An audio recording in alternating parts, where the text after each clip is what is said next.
I welcome all for the GWFM webinar series. This is the first webinar series. It's really great pleasure having Surya Mahapatra, with us. Surya, is a learning global head from Wipro. He will give his introduction, more than like what I give. Thank you for joining us and taking time. There's some error in the beginning due to technical issues. However, we would go ahead now. And Surya, you could start now, with your brief introduction. That would be really great. And I have your presentation already popped up here. Over to Uh, you. uh, Welcome, Surya. Partho here. Welcome, everyone. It's a first in the series of the webinars that we are launching today. Thanks, Surya, and everyone else for the support. We hope to take it forward with all your inputs pouring in. Thanks a lot. Sorry for the trouble. Technology isn't agile all the while. That's what I can understand. Yeah. All yours, Surya. All right. Thank you, Shiva. Thank you, Parthada, for setting the context. And thank you very much for giving me this opportunity to be the first presenter in the GWFM webinar series. So it's a privilege to be the first presenter. It's an honor. So thank you very much for giving me this opportunity. We have pretty much lost about 30 minutes, but that's the reality of our life. So when I say that's the reality of a life, this is a great example of a VUCA world. It's absolutely volatile, uncertain, complex, and ambiguous. And we saw what we went through. Shiva, Partho, and I did a testing in the afternoon. Everything worked fine.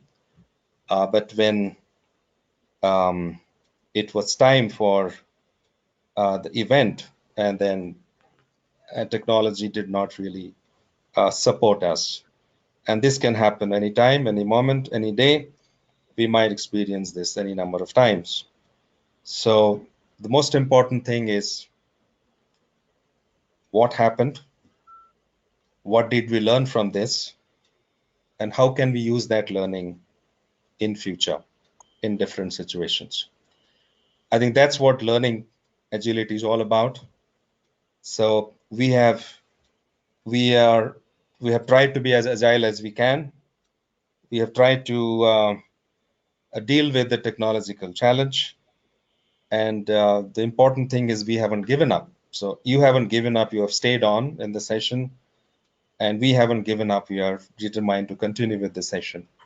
So Shiva, you're kindly going to help me with the slides in terms of moving the slides. And I'm going to introduce this topic to all of you, Agile L&D in the Agile time with a case study. Here is a question for all of you. I'm talking about an organization which started its journey as a grocery trading store in the year 1938. In 1969, this company entered the electronics industry, and its first products were the black and white televisions. In the 70s, this organization expanded into textile manufacturing. In the 70s, it also ventured into shipbuilding, heavy industries, chemical and petrochemical industries. As we move on, ladies and gentlemen, any guess who are we talking about? Let's move on to the next slide. This company in the 70s, you already have the answer on the screen. In the 70s and 80s, it got into the semiconductor business, electronics manufacturing. 78, it got into aerospace. Between 85 and 90s, it started manufacturing LCD screen.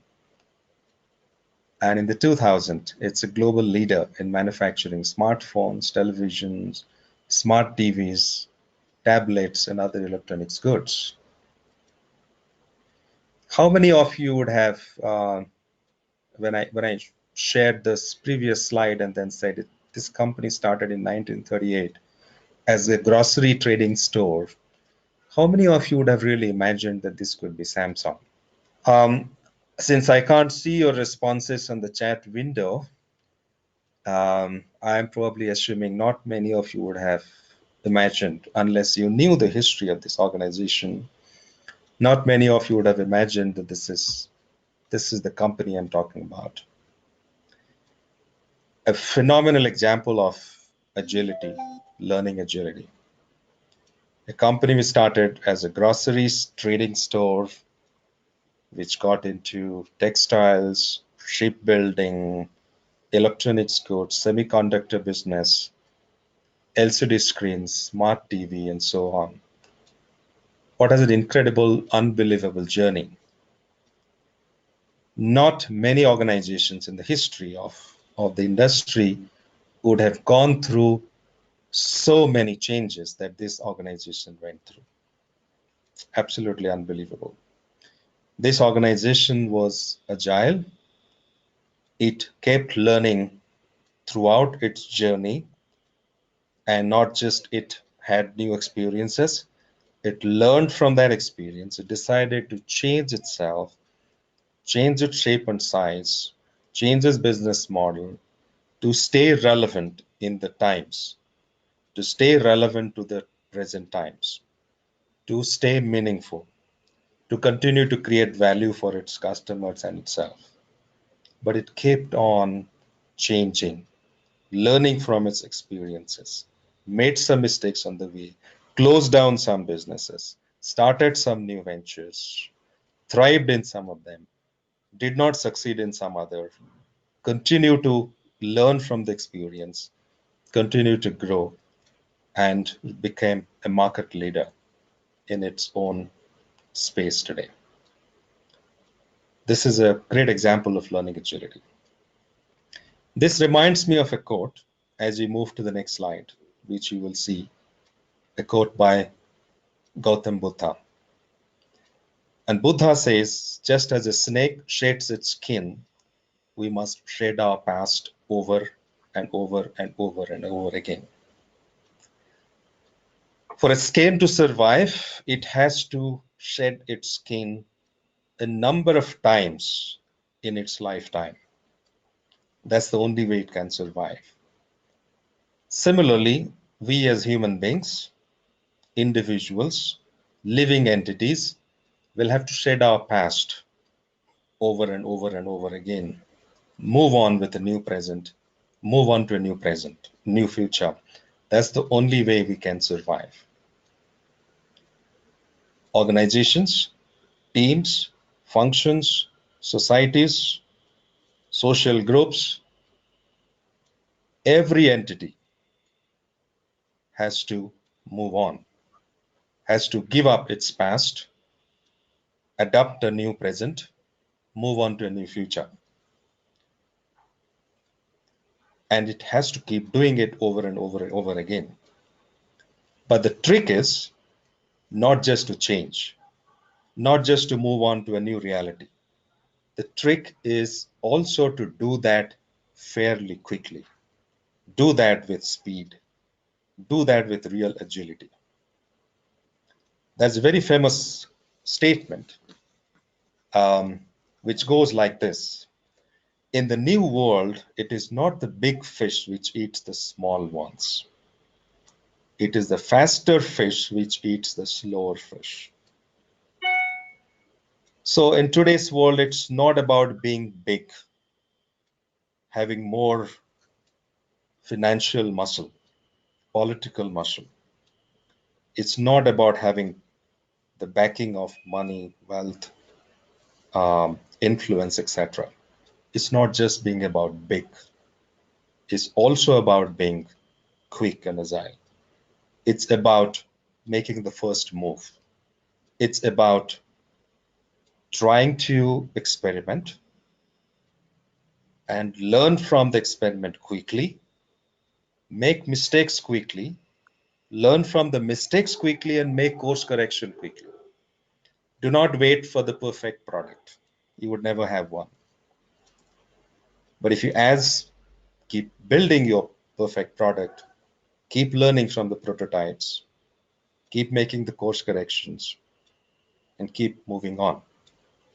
That's the beauty of learning agility. It's about flexibility, it's about speed. Famous learning and development expert, speaker, researcher Arun Pradhan puts it beautifully. He says learning agility is the ability to continually, rapidly learn, unlearn, relearn mental models and practices from a variety of experiences, people, and sources, and to apply that learning in new and changing contexts to achieve desired results. So there are some key words in this. So learning agility is the ability to continually and rapidly and continually, here the two important words here, learn, unlearn, and relearn mental models. Mental models are the beliefs, the values that we have. So learning and unlearning our mental models and values and beliefs. Learning and unlearning new practices, new ways of doing things. Learning all of that from a variety of experiences, sources, people that we interact with, and apply all that new learning in new and changing, evolving situations and contexts to achieve the desired results. So this is what learning agility is all about. It's all about continuously learning, unlearning, relearning at speed. At speed is the most important thing here. That's what makes it different from learning ability. So learning ability is the ability to learn, unlearn, relearn. But the most important thing is to do that at speed. As we move on, this talks a little bit of theory and talks about how all this started. So Lombardo and Eisinger in the 2000 coined this term, learning agility. They defined this as the willingness and ability to learn from experiences and subsequently apply that learning in new situations to perform successfully under new or first-time situations. So new and first-time situations tells us something important. What it tells us is knowing what to do when you don't know what to do. So a new situation or a different situation is something which is where we don't know what to do or what is the right thing to do. But knowing what to do in a situation like that is the key. So that's an interesting aspect of this definition. But what they also say here is learning agility is not just about the ability to learn. That's the easier one because that could be a set of behaviors, that could be a set of do's and don'ts. That's easier to learn. That it's easier to develop that ability. But what's difficult to acquire, or what is difficult is the willingness, is the motivation. Many a times people don't change because they lack the motivation to change. They believe that it's not going to work. They believe they're not cut out for this. They believe that it can never be done. They lack the motivation to change. They lack the motivation to learn from experiences. And that is a very famous saying, which goes like this: never stop learning because life never stops teaching. So life teaches us all the time.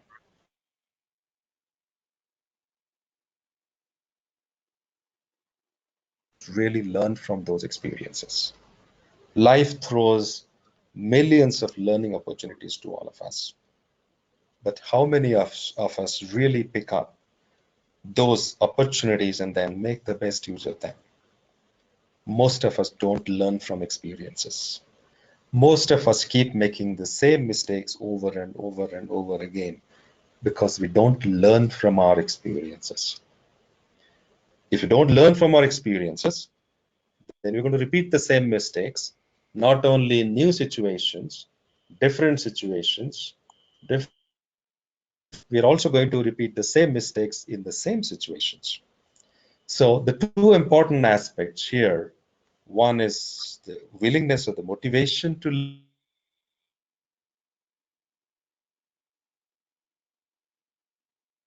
shows us that leaders who refuse to let go of entrenched patterns of behavior, or leaders who do not recognize the nuances in different situations, they actually tend to derail.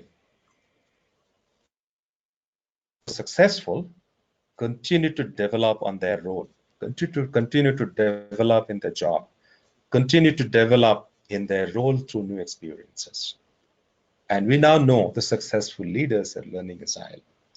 The unsuccessful ones are most likely not learning agile, because the learning agile leaders demonstrate motivation and ability to learn throughout their careers. They never believe that they have arrived in their life. They believe that they are students in the journey of life, so they keep learning all the time throughout their career. As a result, focus has shifted to find and develop individuals who are continuously able to give up skills, perspectives, and ideas that are no longer relevant and learn new ideas. So that's why organizations were really focused on thriving and remain competitive and take up leadership positions in the market. Focus on identifying, attracting, selecting learning agile leaders. And they also focus on developing learning agile leaders. So they know that it's important that they go out and select leaders who are learning agile. But at the same time, they know that they may not find everybody, or everybody they select may not be 100% learning agile. So they also have a plan to develop their leaders and grow them and develop their learning agility. So organizations focus on hiring leaders who are learning agile. They also focus on developing that skill set in their leaders and in their people in general. The famous quote of Alvin Toffler, all of us know, just a appropriate reminder at this point in time. The illiterate of the future will not be those who cannot read, but those who cannot learn, unlearn, and relearn. And extending that definition, what Arun Pradhan said, it's not just about the ability to learn, unlearn, and relearn. It's about learning, unlearning, and relearning at speed. That's the important thing. So learning ability is not equal to learning agility. So learning agility is essentially learning ability at speed, at great speed. So let's move on.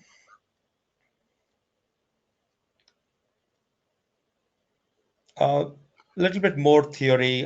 Again, these two guys who evolved learning agility model, they talked about 4 different types of learning agility. They said people agility, which is all about the extent to which people are self-aware, they know themselves, and the extent to which they can learn from experiences and treat others constructively, and they're resilient under pressure of change. Change agility is all about the level to which individuals are curious, they're passionate about new ideas. It's all about people who are willing to experiment, those who are willing to change, those who are willing to engage in skill building activities. So that's all about change agility.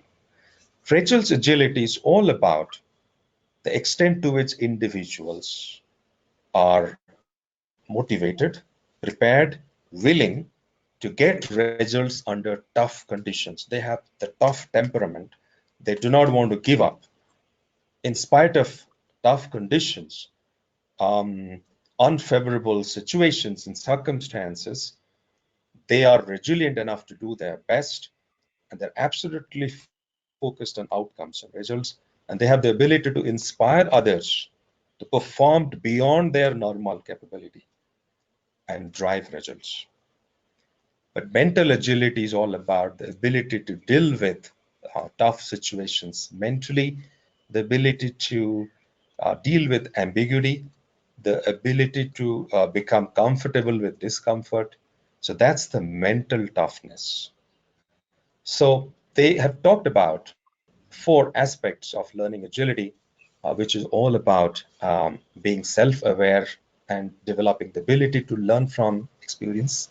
It's all about developing curiosity and passion for new ideas, for change, for transformation.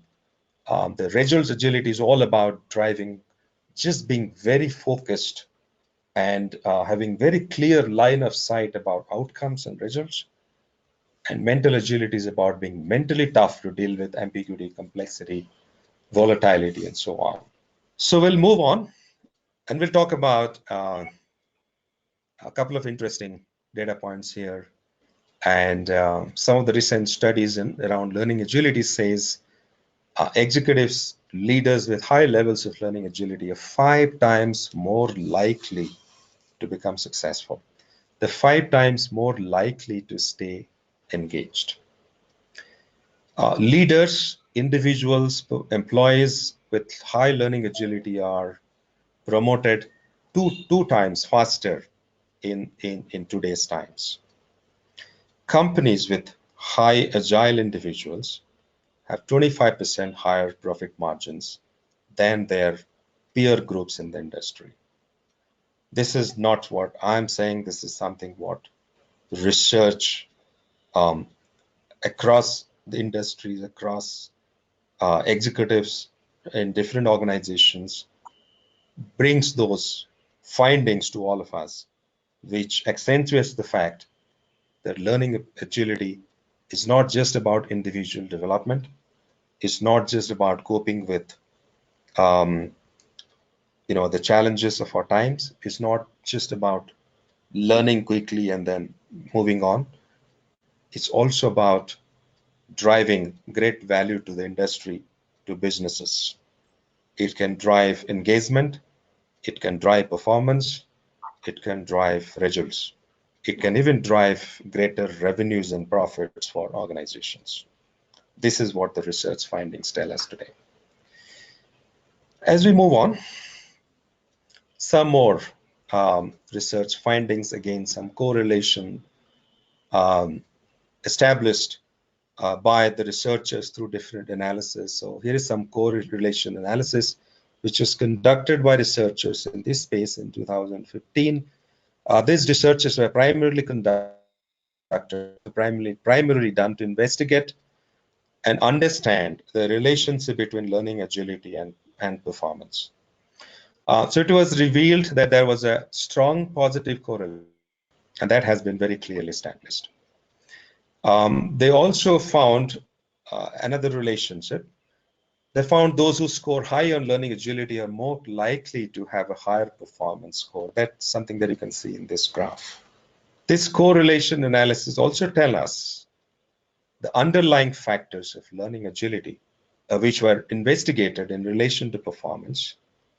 This tells us that with change and results agility being the two factors that correlated most strongly with performance. So we talked about change agility and results agility a few minutes ago. So the ability, it's the preparedness to change, and it's the strong resolve and determination to achieve outcomes. These two types of learning agility are the two factors that correlated maximum or most strongly with performance, vis-a-vis the people agility or the mental agility that we talked about.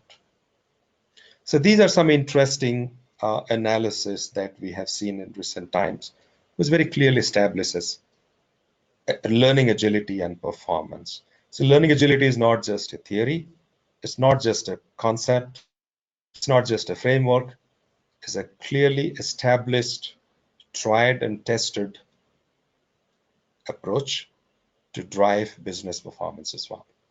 We will move on, and we talked about different analysis, we talked about research findings, we saw the correlation between learning agility and performance. Let's look at some of the myths about learning agility. Some people believe that the younger population are more learning agile. One particular gender can be more learning agile. People from some certain background, some coming from some cities, coming from some countries, from some provinces, coming from some cultural background, etc., are more learning agile. People who have certain titles like leaders, CEOs, and CXOs, transformation experts, etc., are more learning agile, but that's not true. Learning agility is not confined to any of this. It's not confined to any age, gender, background, origin, qualification, country, culture, etc., etc., etc. Anybody can be learning agile. Anybody who has the right temperament, motivation, willingness, and who is prepared to develop certain skills and develop certain behaviors can be learning agile. And that person can come from anywhere. That person actually comes from nowhere and can prove to the world that he or she has absolutely phenomenal learning agility. So my request for you is not to go by any myth. Don't believe that younger people or people from certain background or people in certain roles are more learning agile. So as we dispel these myths and then move on to the next topic in this important discussion, let's look at some comparison as we look at individuals with high learning agility and vis-a-vis people with low learning agility. What kind of differences that you see in their behaviors, in their demeanor, in their mannerisms, etc. People with high learning agility, if you look at them, and if you try to relate these examples with some of the people that you know, you can try and recall some of the people. People with high learning agility are actually active because learning agility is an active process. It is not a passive process. People who are passive, dormant, sitting idle, just doing their job, coming into office, doing their job and going back, are definitely not learning agile. Most likely not learning agile. Learning agile people are active. They're always active. They're engaging. They're talking. They're taking feedback. They're trying to reach out. They're experimenting. They're trying out new things. So one very striking difference is their activeness. High learning agile people are more likely to take charge, create new plans. They're always ready to implement new ideas. But low learning agile people tend to stick to status quo. They said this has never been invented here before. Why are you trying this? We tried this in the past, it failed. So let's stick to the status quo. People with high learning agile, they seek complexity, they seek challenges, they're ready to accept change. If a new challenge is thrown at them, they're the ones who are ready to accept it before anybody else. Low learning agile people are defensive towards change. High learning agile people are optimistic, they're hopeful. Even in the midst of hopelessness, they're still hopeful. But people with low learning agility are unable to rebound from stressful events. People with learning agility, strong learning agility, have got the ability to rebound from stressful events faster. They rebound from failure very, very fast. They continuously refine and polish their skills. They focus, when they go through a new experience, they focus on mistakes more. They're the ones who look at what did not go well. What am I going to do differently next time I'm going to try this? The famous tennis player Nadal has a great story behind him. Every time he goes out to play, he keeps serving, he keeps bouncing the ball in between the serves. And sometimes it does it for so long, the referee has penalized him on a number of occasions. But in one of the interviews, he said that in between the serves, I keep bouncing the ball so many times, but nobody knows what I'm doing. I'm reflecting at that time. I'm reflecting on what did not go well, what went well, what did not go well, what I'm going to do differently next time I'm going to play strong. So that's the beauty of learning agility. When you focus on your mistakes and you keep refining and polishing your skills. Learning agile people are more organized and methodical. They have got high risk-taking appetite. Low learning agility people have got they stay away from taking risks. They do not venture into areas they have not ventured before. They have got very low risk appetite. So that gives us a good comparison. Look at people around you, look at people in your teams, in your organization, in the societies that you live in, and try to find out people and then relate these qualities with them. And you'll have a visual image of people who are high learning agility, learning agile, and the people who have low learning agility. Let's move on. All right, so how do you know how learning agile you are? How do you know that are you learning agile or not learning agile? Here is a good technique, a list of questions I'm going to give you. You can ask these questions to yourself. And if you answer all these questions on the left positively, then you know that you have got very high learning agile. But if you answer positively the questions on the right side, then this will tell you probably that you need to do some more work. Now, let's look at some of these questions on the left and ask these questions to yourself. Do I challenge the status quo in an attempt to make improvements? So do I challenge the status quo when I try to improve something? Do I tell myself, well, it did not work in the past, but that does not mean it will not work today? Am I prepared to challenge the status quo? Do I experiment with new ideas and endeavor to find the best solution? And I'm prepared to make mistakes when I'm experimenting, because I'm experimenting, I know it might succeed, it may not succeed. Do I pick up subtle cues to build a better understanding of the problem? So am I opportunistic? Am I always looking for new ideas? Am I looking for cues for new ideas? Do I stay calm when I'm faced with a challenge or when I'm under stressful situation? Do I make time to critically reflect on my experiences? I talked about Nadal. I gave his example. Do I do like him? Do I take time out? Of course, he takes time out in between his serves. Sometimes it's very irritating for his opponent as well as the referee or the umpire, but he takes time to reflect on his experience. Do I examine past failures for lessons? Do I volunteer for roles that are ambiguous, new, or otherwise challenging? If your boss comes to you and tells you that from tomorrow onwards, along with your current role, you'll also have to sell this product, will I say yes or will I say no? Will I say selling? Oh, it's not my cup of tea. I've never done it. Well, that's not my job. That's not that you hired me for. You hired me for an administrative job, and now you're asking me to sell. So, do I volunteer for new roles? Do I take up new roles with excitement? Do I take enjoyment from struggling with a challenging problem? So, does struggle also gives me the kick? Do I consider my personal role both in success and failures? Most importantly, do I seek feedback because I need it? So if the answers to these questions are positive, then you are a high learning agile person. As we move on to the next slide, if you get let's go back.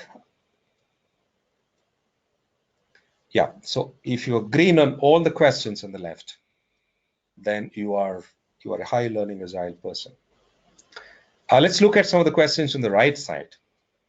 Do I try to achieve the best with what I have at my disposal? Do I choose the most readily available solution and move on to the next challenge?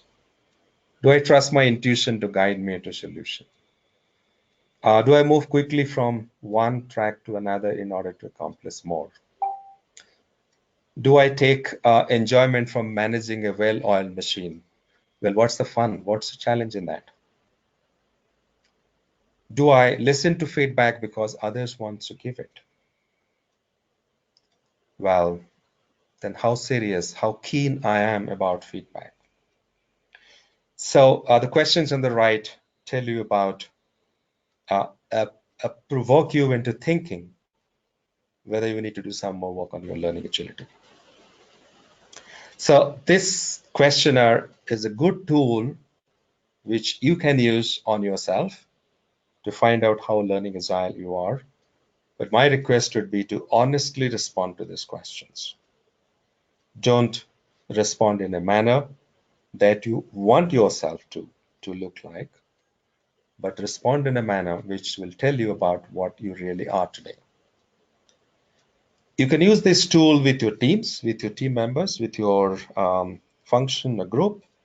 If you're an L&D practitioner, you can use this in your organization to test and find out. It can be used as self-assessment. It can be used as a multi-rater assessment. It can be used as a peer group assessment to identify to determine the learning agileness or the learning agility score of your people in the organization. Let's move on. So we talked a lot about learning agility, its importance, significance. We talked about the traits, the behaviors. We talked about the research findings. But now the question is, how can L&D make a difference? Today's topic is about agile L&D in agile times. How can learning and development function in the organization make a difference? Well, as you can see in the next slide,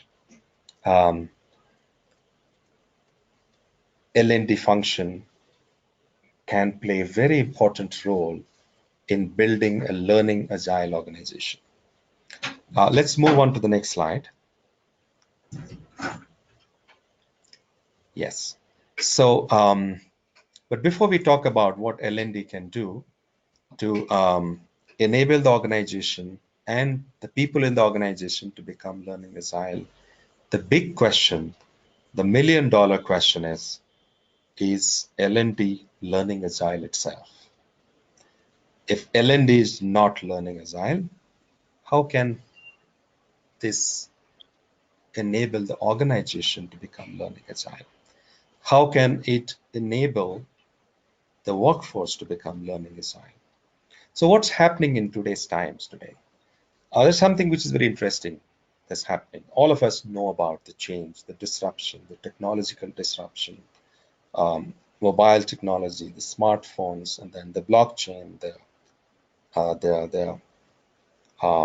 your cloud computing, big data, analytics, robotics, all that is changing the way we work today. Now, it's also changing the way organizations function.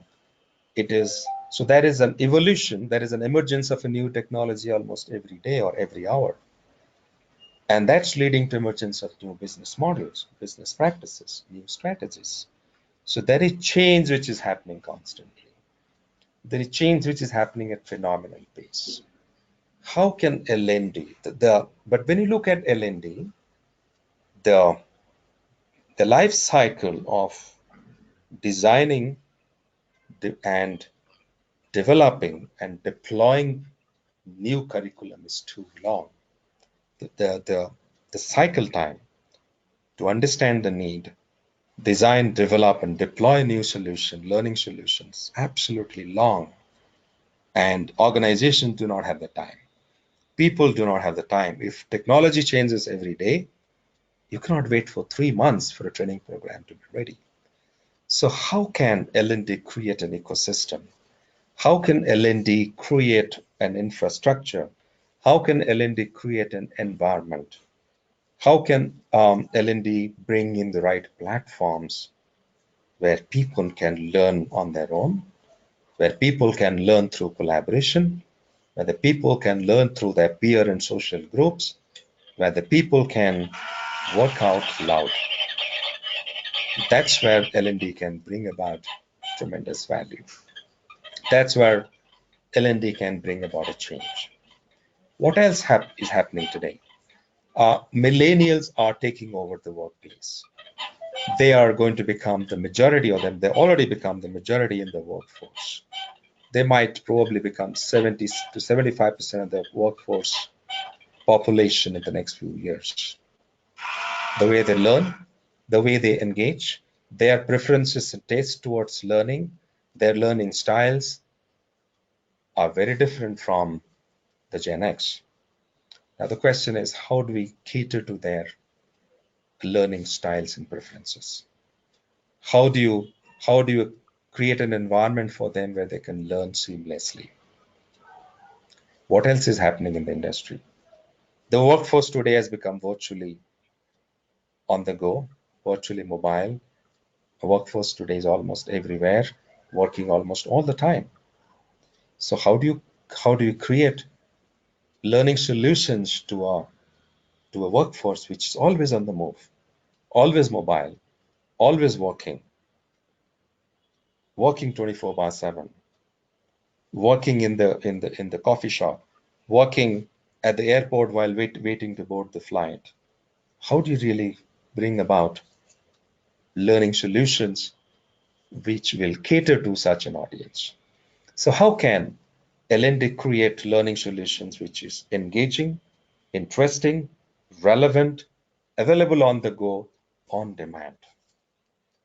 That's where L&D professionals can make a difference. The mantra for the L&D leader is to change yourself so that you can lead and lead to change. So that's the mantra for L&D professionals. When organizations need to learn to survive and thrive, is the L&D function which can help them learn and thrive. So L&D has the most important role in this whole scheme of things as organizations try to become learning agile.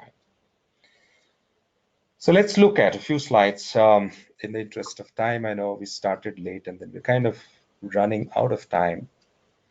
But now let's quickly look at what are the learning agility enablers?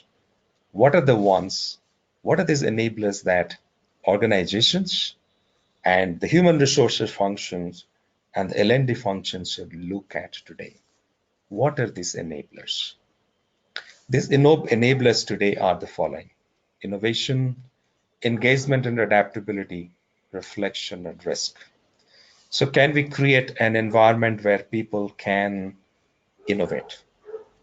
Can we create an environment where they're willing to challenge the status quo, where they're willing to challenge the long-held assumptions, they're willing to innovate, they're willing to become creative and then come up with creative solutions? Can you create an ecosystem like this where failure is accepted, where people are not penalized for failing, where people are celebrated for bringing in new ideas and new innovations? Can organizations, can L&D contribute to create such an environment? Engagement and adaptability is the next enabler. So learning from experiences happens the most when we are overcoming an unfamiliar challenge. However, in order to learn from such challenges, an individual needs to remain engaged in handling complex situations. So can we really create an environment where people stay, where first we provide them challenging environment, challenging circumstances, put them through discomfort, through disruptive situations, stay engaged with them as they grapple with these complexities? Can the leaders in the organization walk the talk?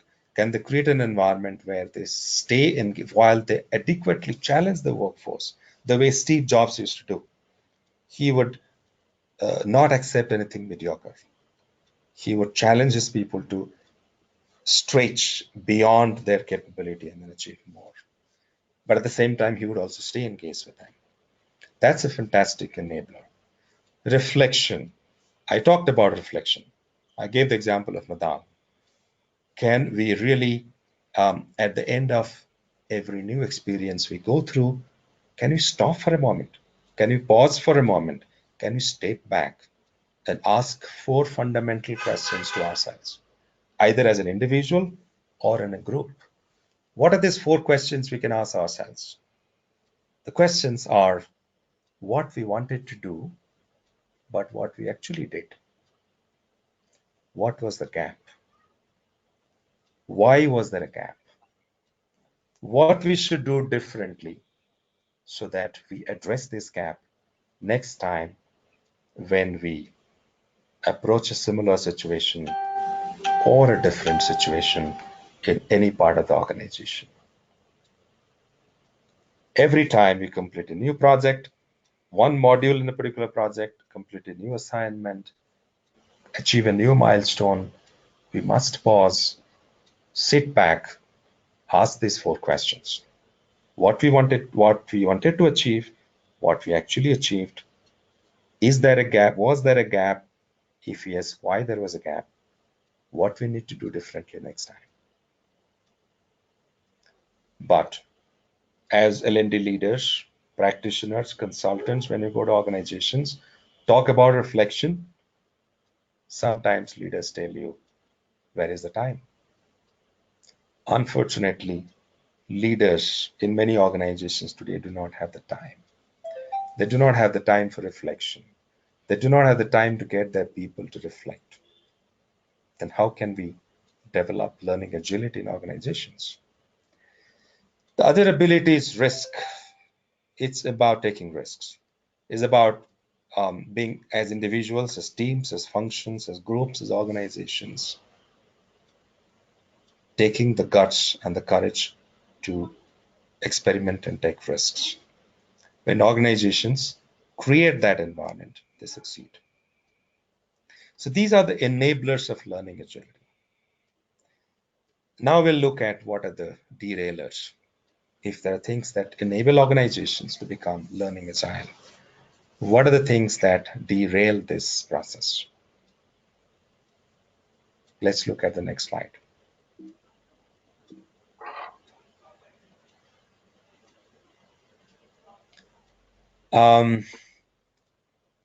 These are some of the learning agility derailers. So not being open to experience. So being open to experience is fundamental to learning, but not being open is a derailer.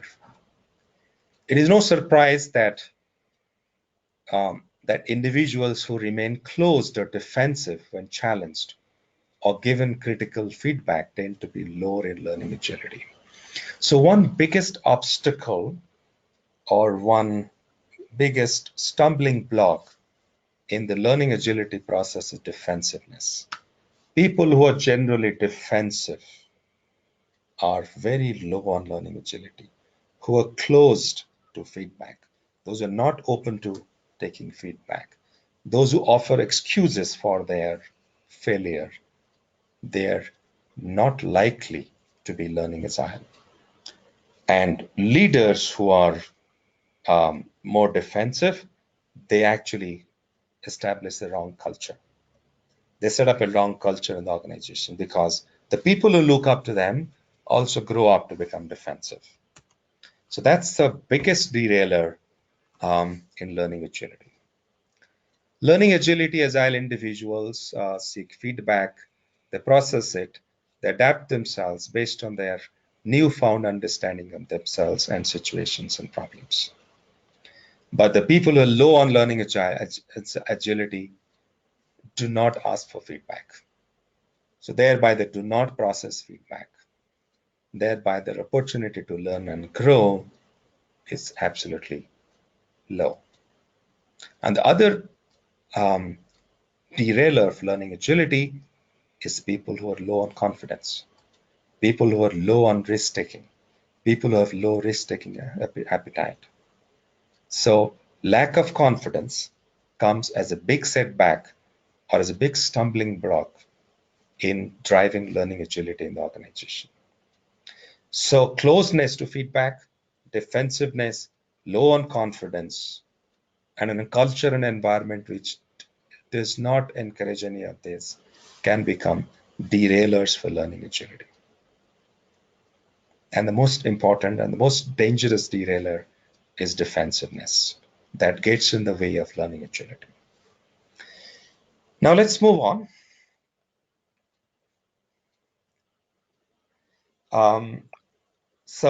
The famous L&D, the learning guru expert Arun Pradhan talks about the anatomy of powerful agile learner.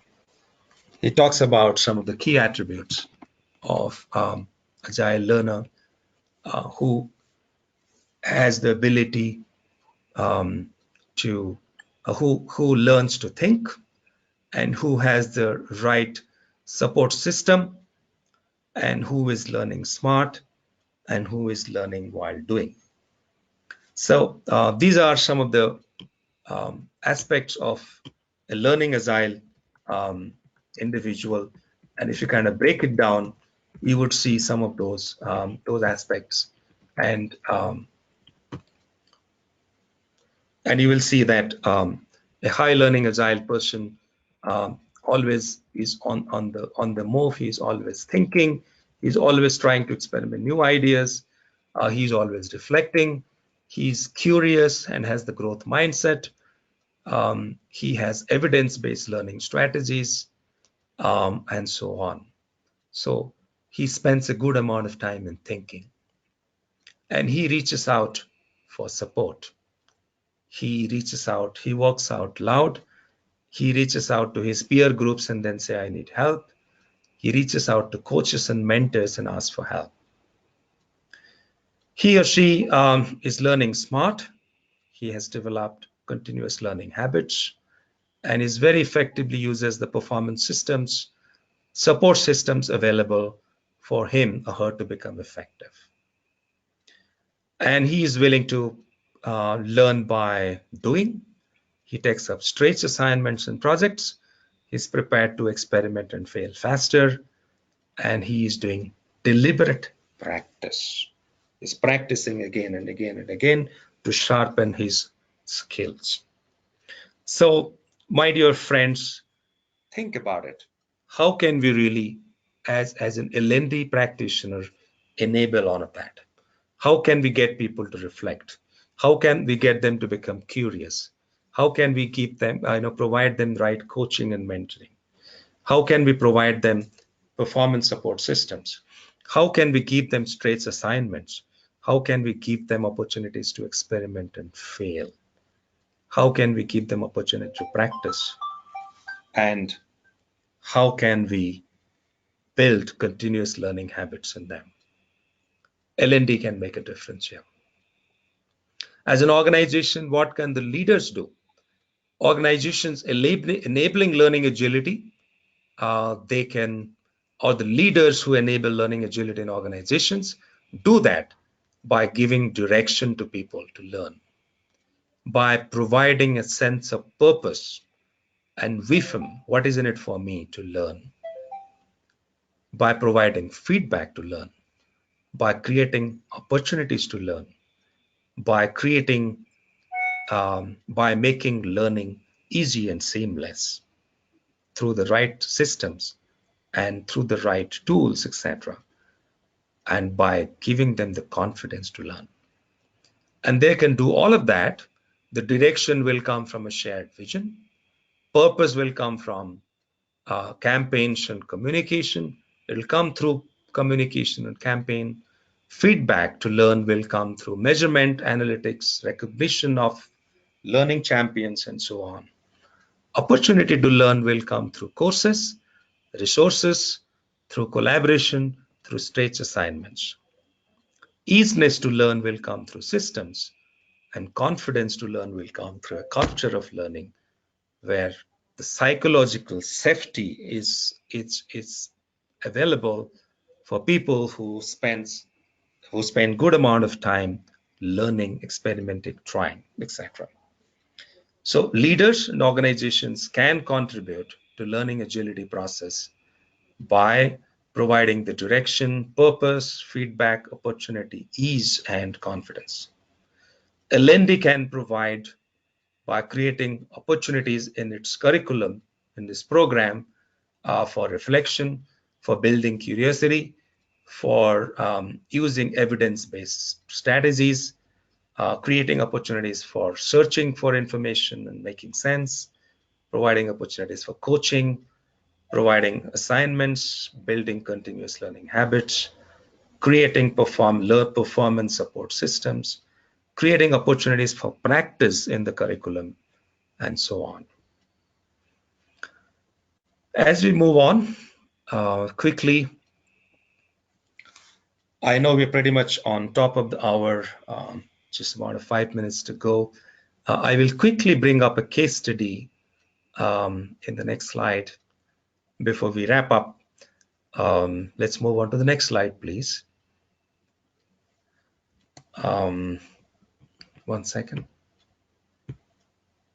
Yes. So this case study, if you can bring up that case study again on the slide.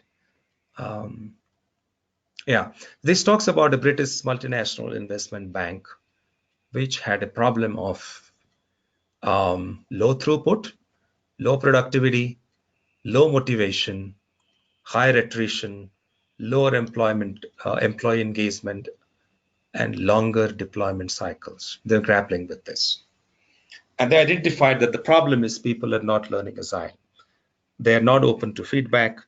They have a fixed mindset. The organization believe that they really need to shake them up and really work on their learning agility.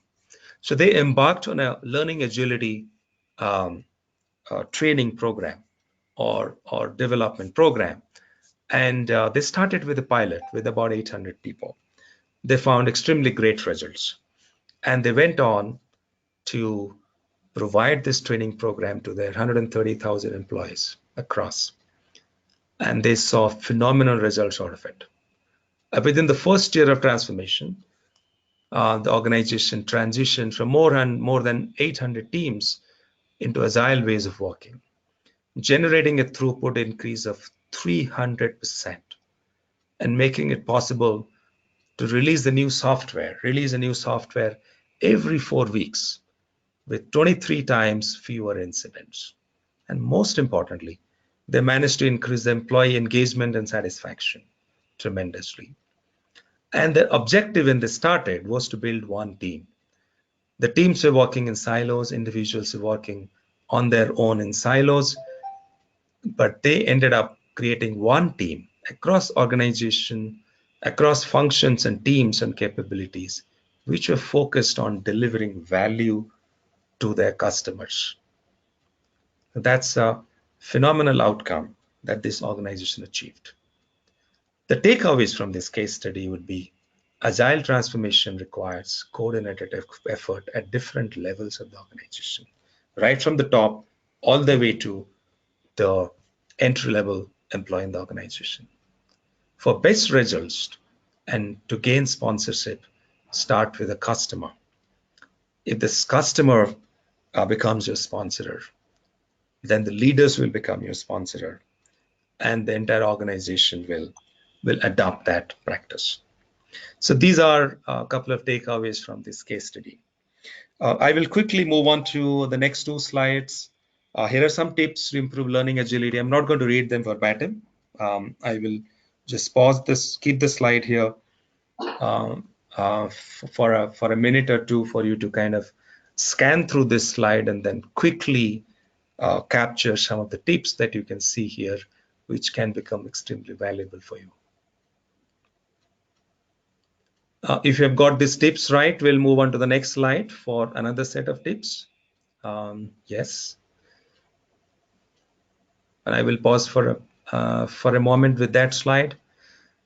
And that pretty much brings us to the end of this first webinar brought to you by GWFM as a part of their selfless initiative to serve this community. So it's a great initiative to serve the community, and that's something that GWFM has been engaged for the last couple of years. And so this brings us to the end of this webinar. These are my credentials in case you want to reach out to me with more questions, etc. I'd be always available to engage. In the subsequent slide, I would like to give credit to some of the experts and researchers from whom I borrowed some of the great ideas, transformational ideas on learning agility. The next slide actually talks about those researchers. If you can bring up that next slide, please.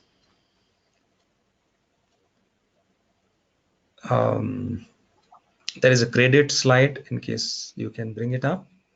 Doesn't matter. I think we have some challenge in bringing it up. No, that was at the end. But if it's not showing up for some reason, that's fine. But there are some.